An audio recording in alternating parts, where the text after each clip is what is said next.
The Golden Heart of Shadow. Chapter 1. The Thin Shadow. Long ago, in a quaint village surrounded by dense, mysterious forests, there lived a poor man named John with his wife, Margaret, and their two daughters, the proud and practical Emma and the younger, tender-hearted Grace.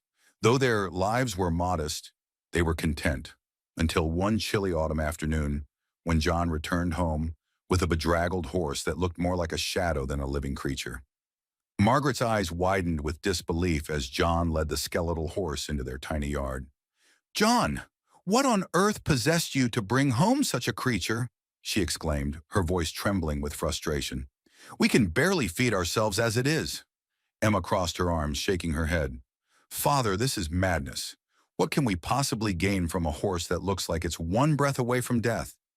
John sighed heavily, lowering his gaze. "I don't know," he admitted, "but I couldn't bear to leave him. I felt a strange pull. I thought perhaps—" But before he could finish, Grace stepped forward, her eyes wide with a mix of awe and pity as she gazed at the creature. "I'll take care of him," she said softly, her voice full of determination. She approached the horse, now named Shadow, and gently stroked his neck. "You're safe now." Shadow's dark eyes seemed to glimmer as they met hers, and he gave a soft, grateful nicker as if he understood her kindness. Chapter 2. Discovering the Golden Secret. From that day on, Grace devoted herself to Shadow's care. Every evening she would slip away to the old stable to brush his thin coat. One starry night, as she ran the brush along his back, she gasped as golden flakes began to fall from his fur, glimmering in the moonlight. "Shadow? What?" Grace whispered, her eyes widening in disbelief. The horse turned his head to her, his eyes shimmering with a mysterious light. He whinnied softly, as if to reassure her. Grace's heart raced, and she quickly gathered the golden flakes in her apron, not daring to speak a word of what she had discovered. The next morning, John noticed the change. "Where did you get this gold, Grace?" he asked, his voice barely above a whisper. I found it while cleaning," Grace lied, unable to reveal Shadow's secret. "We must keep it hidden, Father." The family's fortunes changed overnight.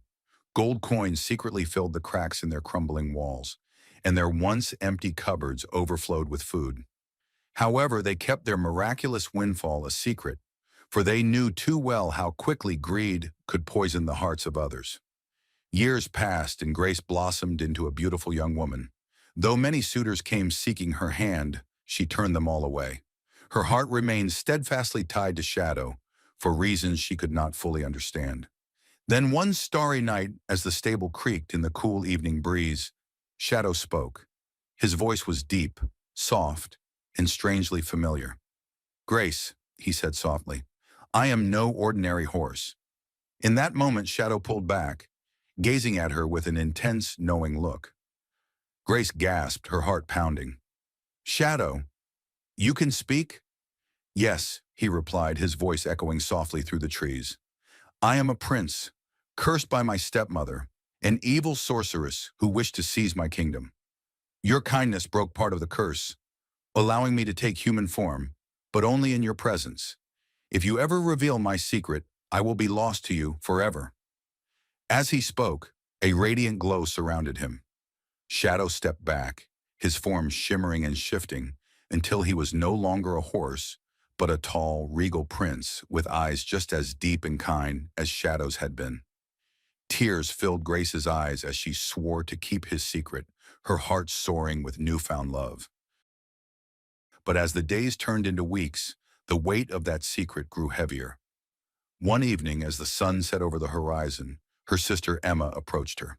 "Grace, why do you reject every man who seeks your hand?" Emma asked, her tone laced with impatience. "Surely you can't be waiting for some fairy tale prince." Grace hesitated, her fingers trembling as she clutched the hem of her dress. I simply haven't found the right one," she stammered. Emma's eyes narrowed.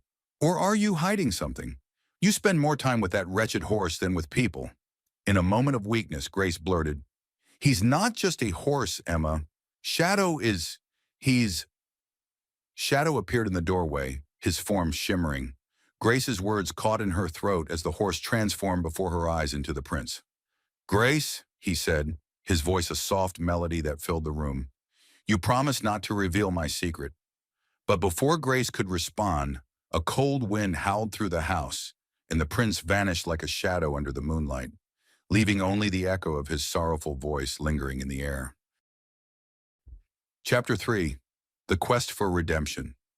Devastated, Grace searched for her lost love, traveling from village to village, her heart heavy with guilt. Years passed, and Grace, her once bright eyes now shadowed with regret, devoted herself to cleaning horses in the same stable where she had once tended to Shadow, hoping against hope that one day he might return.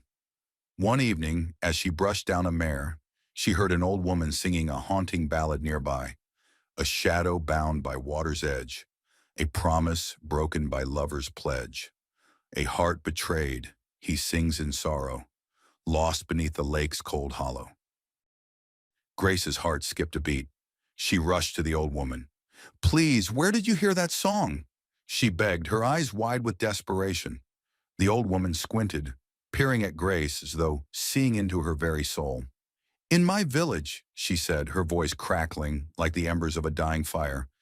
"Every night at midnight, the lake opens, and a boat rises from the depths. Inside, a man shrouded in shadow sings that mournful tune." Grace set off immediately, her heart pounding with renewed hope. For 3 nights she waited by the lake, watching the water's surface ripple under the moonlight. On the 3rd night, as the clock struck midnight, the lake's waters began to part. From the depths a boat emerged, and there, standing within it, was her beloved prince. "Shadow," Grace breathed, tears streaming down her cheeks. She waded into the water, reaching for him. The prince turned, his voice heavy with grief. "Why have you come, Grace? You broke your promise and doomed me." "I was foolish and weak," she sobbed, "but I will do whatever it takes to free you." The prince revealed that his stepmother, a wicked sorceress, had cursed him to live beneath the lake's surface until Grace could prove her love and courage. Chapter 4. Trials in the Witch's Tower. Determined to save him, Grace journeyed to the witch's twisted tower. The witch, a cruel woman with eyes like black pits, sneered at Grace's arrival.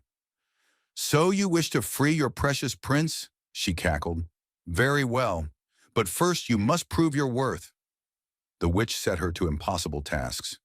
"Clean this entire tower before sunrise," she ordered one night, her grin revealing crooked teeth. Grace worked tirelessly, her hands raw and bleeding, yet she never gave up. Another time, the witch commanded, "Bring me a bouquet made of moonlight roses," knowing they bloomed only at the edge of dangerous cliffs. Grace climbed the treacherous peaks, her fingers slipping on jagged rocks, but she returned with the flowers, her resolve unbroken. All the while, Grace listened carefully, hoping to uncover the witch's secret. One stormy evening, as she cleaned the witch's chambers, she overheard her muttering about a crystal hidden in the heart of the forest under an ancient tree. The crystal was the source of the witch's power. That night, under the cover of darkness, Grace slipped away into the forest. She found the ancient tree and, using her wits and strength, managed to unearth the crystal. But as she grasped it, the ground trembled, the crystal rolled away from her hands, and the witch appeared in a fury. "You dare steal my power?" the witch screeched. Grace held her ground. "You enslaved an innocent man because of your hatred and jealousy. I won't let you hurt him any longer." As she reached for the crystal, the ground trembled, and shadowy tendrils erupted from the earth, wrapping around her like serpents. Summoning every ounce of her courage, Grace fought through the shadows, her heart pounding as the witch's shrieks echoed in her ears. With a desperate cry, she smashed the crystal to the ground. A brilliant light exploded from it, turning the dark forest into a blaze of gold and silver. The witch's power was shattered, and her screams faded into nothingness as she dissolved into a cloud of black smoke. Chapter 5. The Reunion at the Lake. Breathless, Grace raced back to the lake. As midnight struck, the water began to part, revealing the boat once more. The prince stood there looking as if he were made of moonlight. She leapt into his arms, tears mingling with laughter. "I would do anything for you," she cried. "I love you." "Grace," he whispered, his voice a caress against her ear. "You have freed me, not just from the curse, but from a lifetime of sorrow. Will you be my queen, my heart, forevermore? Grace's eyes shimmered with joy. I will, my love, she replied, her voice breaking with emotion. Together they returned to her village, where they were wed beneath a sky filled with dancing stars. The celebrations lasted for days, and the legend of Grace and her enchanted prince spread far and wide, a tale of love that endured even the darkest of curses. And so, they lived happily ever after, their love shining brighter than gold, their hearts forever entwined. The end.